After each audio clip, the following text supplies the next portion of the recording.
Bapak Ibu dikasih oleh Tuhan, mari kita lihat di dalam Matius pasal 28. Matius pasal 28 ayat pertama hingga ayat yang ke-10. Mari kita baca bergantian. Judulnya Kebangkitan Yesus. Setelah hari Sabat lewat menjelang menyingsingnya fajar pada hari pertama minggu itu, pergilah Maria Magdalena dan Maria yang lain menengok kubur itu.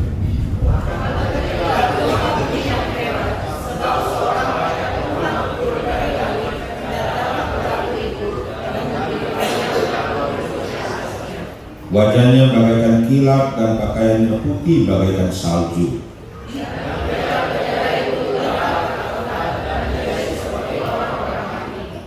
Akan tetapi malaikat itu berkata kepada perempuan-perempuan itu, "Janganlah kamu takut, sebab aku tahu kamu mencari Yesus yang disalibkan itu.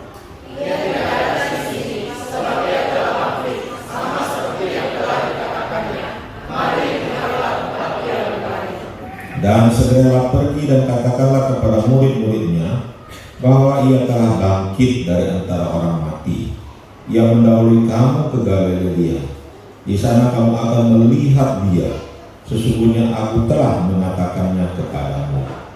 Mereka segera pergi dari kubur itu dengan takut dan dengan sukacita yang besar, dan berlari cepat-cepat untuk memberitahukannya kepada murid-murid Yesus. Tiba-tiba Yesus berjumpa dengan mereka dan berkata, "Salam bagimu." Mereka mendekatinya dan memeluk kakinya serta menyembahnya.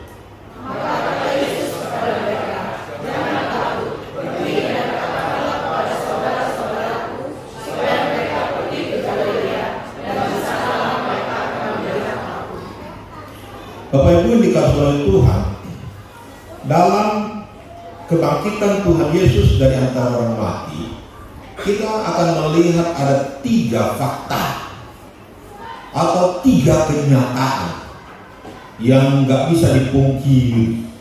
3 kenyataan yang terjadi saat itu. Nah, saudara-saudaraku dikasih oleh Tuhan, apakah 3 kenyataan itu? Apakah 3 fakta itu, saudara-saudara?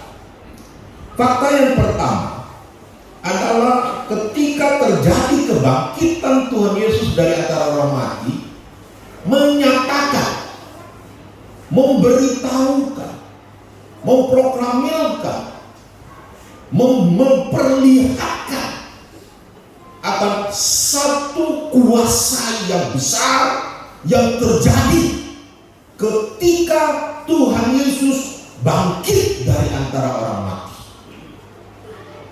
Saudara-saudara kuat yang dikasih oleh Tuhan, kuasa apakah yang dinyatakan, yang diperlihatkan di dalam kebangkitan Tuhan Yesus dari antara orang mati? Yang pertama kita melihat terjadi gempa bumi yang besar. Memang ketika terjadi kematian Kristus dari antara di atas kayu salib, Kristus juga menyatakan kuasanya, yaitu bagaimana terjadi gempa bumi. Dan hal itu juga ketika Kristus bangkit dari antara orang mati, Dia juga menyatakan kuasanya, bagaimana terjadi gempa bumi yang besar dan dahsyat terjadi saat Yesus bangkit dari antara orang mati. Ini mau menyatakan bahwa Yesus berkuasa atas alam semesta ini. Yesus berkuasa atas bumi ini. Kemudian saudara-saudaraku dikasih oleh Tuhan, ketika Yesus bangkit dari antara orang mati juga, ada penjaga kuburan, yaitu tentara yang dikirimkan. Karena apa? Mengapa dijaga? Karena para imam besar itu pernah mendengar Kristus berkata sendiri bahwa Dia akan bangkit. Jadi mereka mengusulkan supaya kubur itu dijaga. Jangan-jangan mayat Yesus dicuri, lalu diberikan disebabkanlah isu bahwa Dia telah bangkit. Jadi saudara-saudaraku dikasih oleh Tuhan, Akhirnya ada dua penjaga, tentara yang berjaga di situ, supaya tubuh Kristus yang telah mati itu tidak bisa dicuri oleh siapapun juga. Dan kita tahu, ketika Tuhan Yesus bangkit dari antara orang mati, terjadi bahwa dua orang ini atau tentara yang menjaga mayat Yesus itu takut, gentar. Bahkan Alkitab berkata seperti orang mati. Jadi tidak bisa bergerak. Ketika Yesus berjalan di depan mereka, dia tidak bisa menangkap Kristus, tidak bisa menghalangi Tuhan Yesus bangkit dari antara orang mati. Saudara-saudaraku dikasihi oleh Tuhan, ini mau mengatakan kepada kita bahwa Yesus berkuasa atas manusia. Yesus berkuasa atas hidup manusia. Dua orang ini saja tidak bisa bergerak ketika Yesus bangkit dari antara orang mati. Saudara-saudara, ketika Tuhan Yesus bangkit dari antara orang mati, mau menyatakan bahwa Yesus berkuasa atas alam maut. Saudara-saudara, Yesus berkuasa atas alam maut.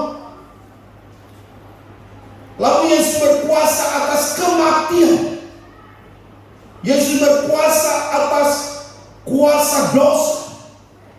Yesus berkuasa atas kegelapan, atas iblis dan setan. Ketika dia bangkit dari antara orang mati, menyatakan dia berkuasa. Karena saudara-saudara ketahui, mengapa manusia harus mati? Karena manusia telah berdosa. Sejak Adam dan Hawa jatuh dalam dosa, maka manusia harus mati.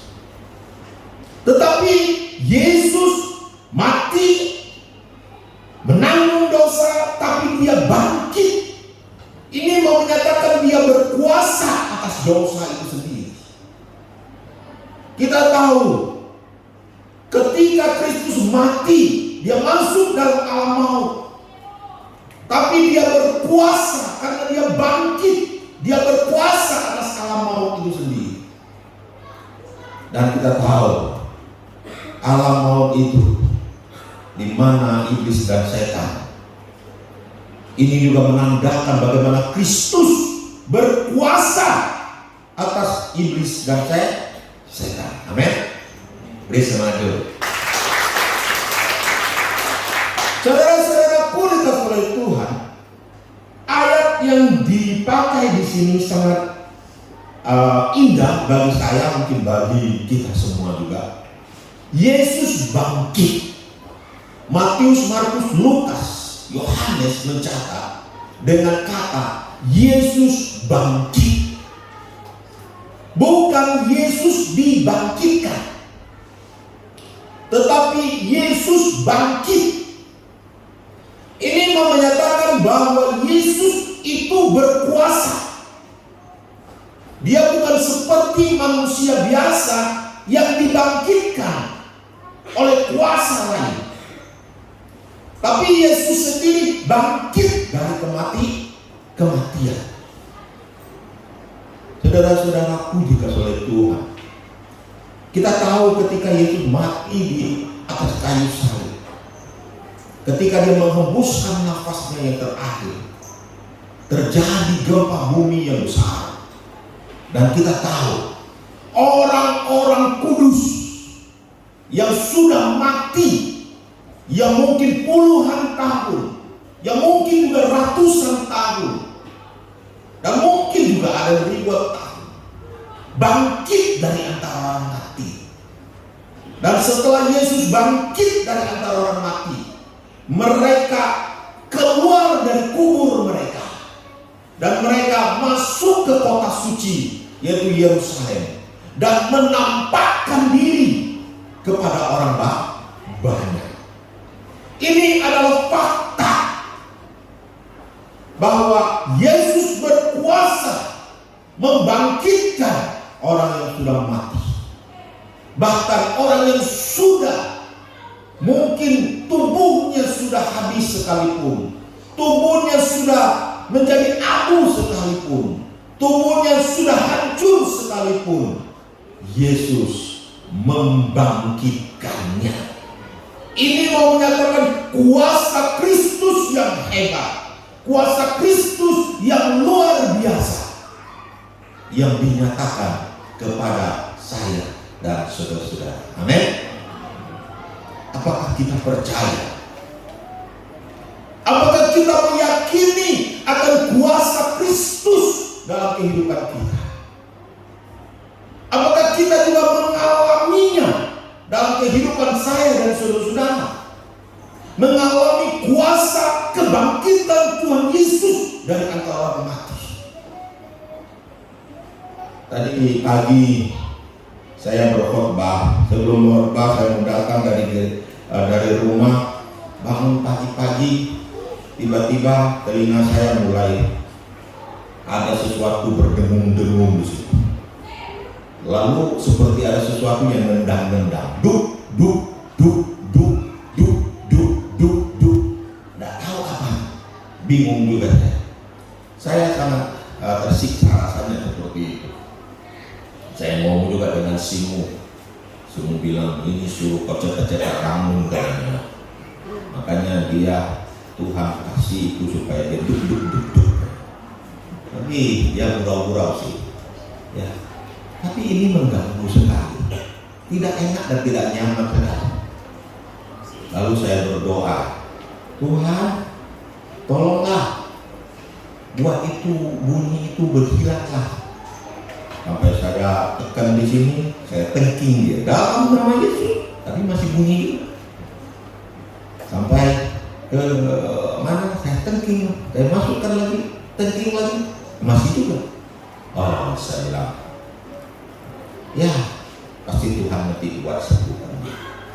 Benar saudara, memang lalu saya ibadah doa itu ibadah dan sampaikan firman Tuhan, nggak tahu kapan dia sembuh, nggak ngerti dia kapan sama disembuh itu kapan, nggak ngerti juga.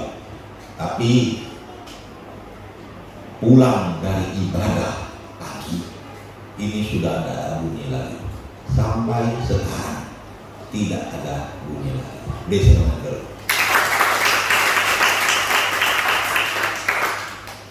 Tadi hujan lebat banget ya, hujan lebat banget, besar sekali. Sampai kami gurau-gurau dengan Simu, udah makannya makan sendiri lah. Biar makanannya itu dibuat makan sendiri. Sampai saya gurau dengan Simu, yang paling kasihan itu Pak Amon. Kenapa paling kasihan dari Pak Amon? Karena dia tuh itu beli kerang, nanti dia sakit perut makan kerang sendiri. Karena mau 5 kilo ini kerangnya, ya makan kerang sendiri, sakit perut nanti, kolesterol naik, gitu. Nah dia makan kan, hujan lebat, siapa yang mau datang hujan lebat, gitu. Tapi kita berdoa, ya. Waktu detik-detik terakhir lah mau datang ke sini, kita mesti doa bersama dengan sini.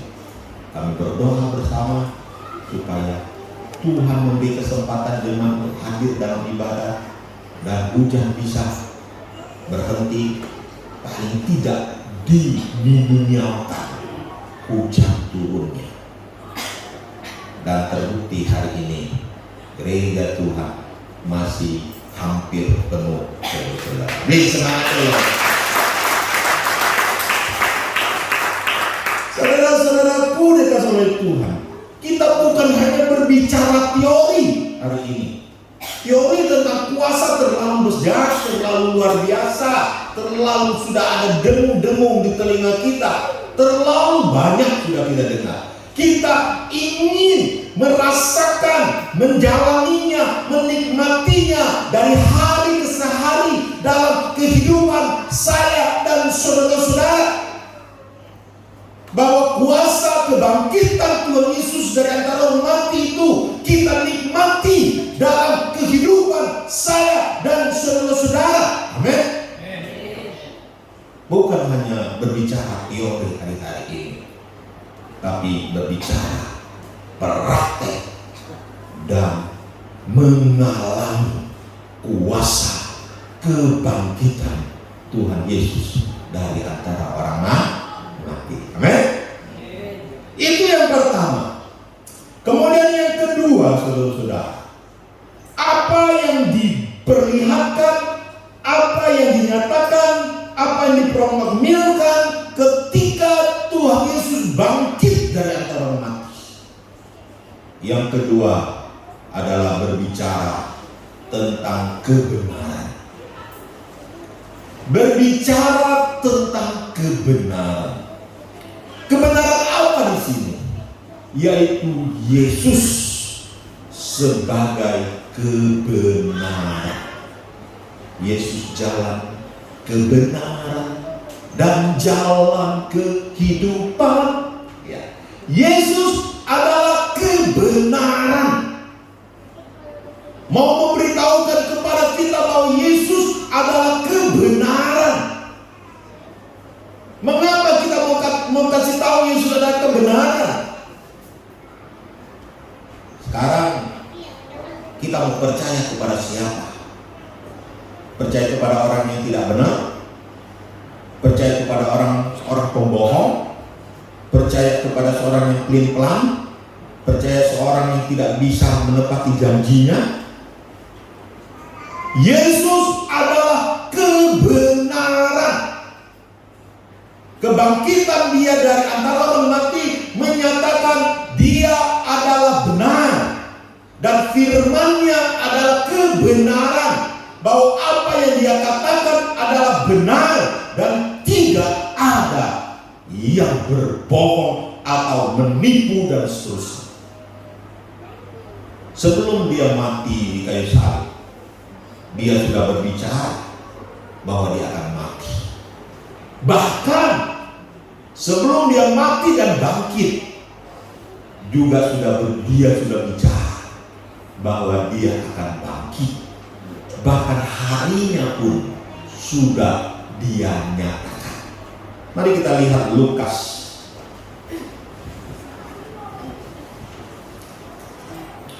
Lukas 24 ayat yang ke-7, 6 dan 7.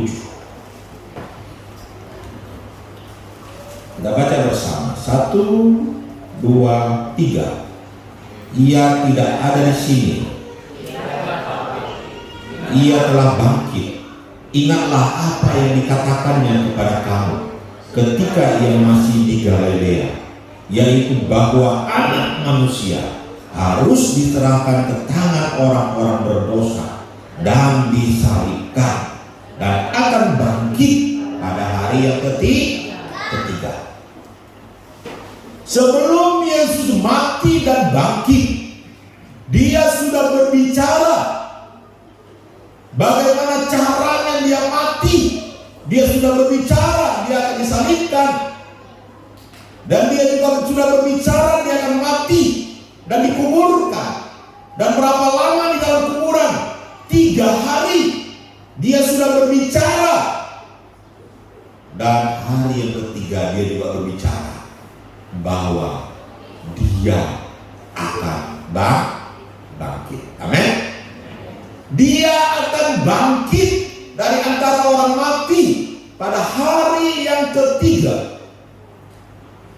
Dan ketika Yesus bangkit dari antara mati, berarti dia tidak pernah bohong. Amin. Dia tidak menipu. Dia tidak menipu murid-muridnya. Dia tidak menipu pengikut-pengikutnya. Dia adalah kebenaran itu sendiri. Dia menjamin itu semua dengan kuasa dan anugerahnya yang hebat itu. Perkataannya bisa dipercaya. Kalau mungkin kita janji dengan seseorang kalau kita masih hidup, itu masih gampang. Misalnya Saya janjikan Simo nanti ke ulang tahun saya belikan baju ya. Akhirnya ulang tahun saya belikan baju. Atau saya belikan apa? Itu gampang. Tetapi seseorang yang akan mati, bagaimana dia bisa menyatakan hari ketiga dia bangkit? Bagaimana dia bisa menyatakan itu? Ya, memang kadang-kadang kita juga mengatakan kan, ada juga orang lain mengatakan bukan kita belum mati masalahnya. Orang katakan, nanti kalau aku sudah jadi hantu, aku kejar kau. Karena saking marah gitu ya. Nanti dari hantu aku kejar kau. Tapi setelah mati juga nggak ada apa-apa. Itu hanya ancaman kosong saja. Gitu. Apakah kita ketika seseorang sudah mati bisa menentukan jalan hidupnya setelah kematian? Nggak bisa. Tidak ada kemampuan untuk itu lagi. Tidak ada lagi. Mau jadi hantu bangkit, mau jadi hantu apa, tidak bisa lagi. Atau jadi kuntilanak saja. Ya. Kalau bisa begini sih enak ya. Nanti kalau aku mati aku jadi tuyul ya. Nanti aku curi uang kau. Nggak bisa. Tapi Yesus bisa mengatakan itu. Setelah saya mati di kayu salib, hari ketiga saya akan bangkit. Dan benar dia bangkit pada hari yang ketiga. Ini menyatakan dia adalah kebenaran. Apa yang diucapkannya itu adalah benar. Firman-Nya adalah benar. Pengajarannya adalah benar. Semua yang keluar dari mulutnya adalah benar. Dan hidupnya adalah orang yang benar. Karena kebangkitannya dari antara orang mati. Saudara-saudaraku dikasihi oleh Tuhan, firman Tuhan adalah kebenaran, dijamin oleh Tuhan sendiri. Yang sulit aja dia mampu lakukan, apalagi yang gampang, saudara-saudara. Mungkin logika kita ini sulit sekali, tetapi ketika firman Tuhan berkata, carilah dahulu kerajaan Allah dan kebenarannya, maka semuanya akan ditambahkan kepadamu. Kita pikir, benar nggak ya? Bisa nggak ya? Nah, ketika firman Tuhan berkata, berilah maka kamu akan diberikan, taburlah maka kamu akan juga menuai. Kita juga bingung, bisa nggak ya? Bisa nggak ya? Seluruh kebenaran firman Tuhan adalah benar, ya dan amin. Amin. Beri semangat sekali lagi. Jadi saudara-saudara, jangan lupa baca Alkitab, karena itu kebenaran. Jangan lupa dengar firman Tuhan, karena itu kebenaran. Tapi sekarang ini orang Kristen banyak terbalik. Kalau dongeng-dongeng mereka suka. Nggak tahu bener nggak. Film-film yang lucu-lucu, film-film yang misteri-misteri yang nggak tahu ada nggak ada punya. Begitu senang, begitu suka. Berjam-jam bisa nonton. Ada isu-isu. Orang ini kepalanya dua. Ya saya karena Pak Freddy ngomongnya saya. Ini korban judul. Korban judul. Kadang-kadang di YouTube itu kan korban judul kita kan di situ ya. Judulnya kepala dua. Tapi dilihat bukan. Judulnya luar biasa. Judulnya sangat membuat kita tertarik. Tapi akhirnya di dalamnya tidak benar. Tapi kita suka kan? Judul yang aneh-aneh kan suka, betul tak? Hal-hal yang aneh kita suka. Hal-hal yang nggak benar itu kadang-kadang justru membuat kita suka. Tapi kalau firman Tuhan, ini kata jemaat bukan kata saya ya. Baru dia baca 5 menit sudah ngantuk, Pak. Gimana? Baru mau maju ke depan aja udah rasanya nggak suka. Gimana ya? Saudara-saudaraku dikasih oleh Tuhan, apa yang benar kadang-kadang kita tidak suka. Justru apa yang tidak benar kita suka. Terbalik hidup ini. Makanya jangan salahkan Tuhan kalau hidup kita terbalik jadinya. Kok nggak diberkati-berkati ya? Kok begini-begini ya? Kok banyak begini-begini ya? Terbalik. Karena kita sudah menganggap terbalik sesuatu. Yang benar kita tidak suka, yang nggak suka, yang nggak benar kita suka. Nah, terbalik hidup kita. Saya terbalik nggak saya ngomong. Nah, saudara-saudaraku dikasih oleh Tuhan. Kemudian yang ketiga, kebangkitan Tuhan Yesus dari antara orang mati mau menyatakan apa? Menyatakan ada kebangkitan hidup. Yesus bangkit dari antara orang mati, menyatakan bahwa hidup manusia bukan hanya sampai di perkuburan saja, tetapi masih ada kehidupan yang akan datang. Ketika Yesus mati di kayu salib dan banyak orang kudus yang bangkit, dan ketika Yesus bangkit dan orang-orang kudus ini juga menampakkan diri kepada orang banyak, ini untuk menunjukkan bahwa masih ada kehidupan di masa yang akan datang setelah kematian. Karena ada teori-teori yang mengatakan bahwa hidup ini hanya sampai di perkuburan. Selesai perkuburan tidak ada lagi apa-apa. Tapi tidak.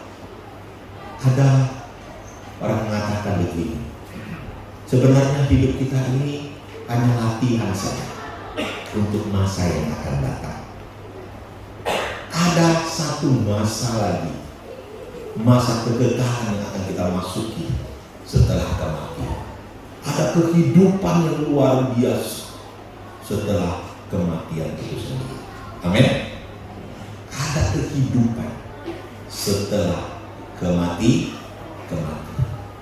Yang tadi ada lagu Anak Allah, Yesus namanya, ya, menyembuhkan, menyucikan, bahkan mati, tebus dosaku, kubur kosong membuktikan dia hidup, sebab dia hidup.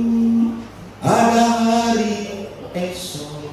Sebenarnya sebab dia hidup, bukan hanya ada hari esok, tetapi ada masa depan yang cemerlang, ada masa depan yang kudus, ada masa depan yang luar biasa, ada masa depan yang penuh kebahagiaan, ada masa depan yang penuh dengan sukacita, damai sejahtera yang akan kita nikmati bersama-sama dengan Tuhan di surga.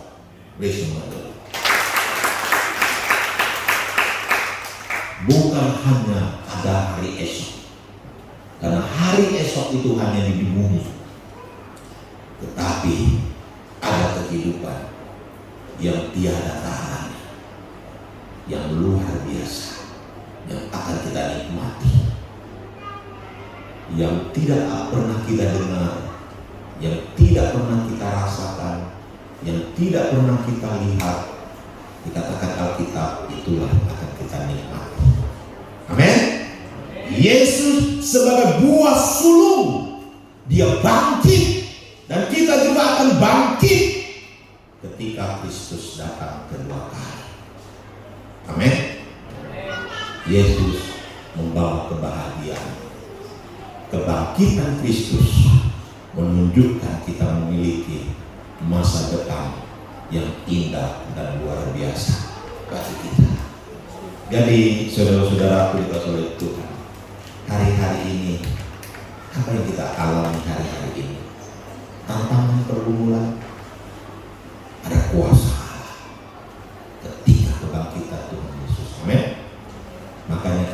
perlu gentar dan tidak perlu takut. Mungkin di dunia kita mengalami banyak tantangan. Mungkin di dunia kita mengalami pikul salib dan air mata. Kita juga nggak perlu terlalu gentar dan takut. Nggak perlu kita undur dari Tuhan. Karena apa? Kita masih punya masa depan yang indah bersama dengan Tuhan di kekekalan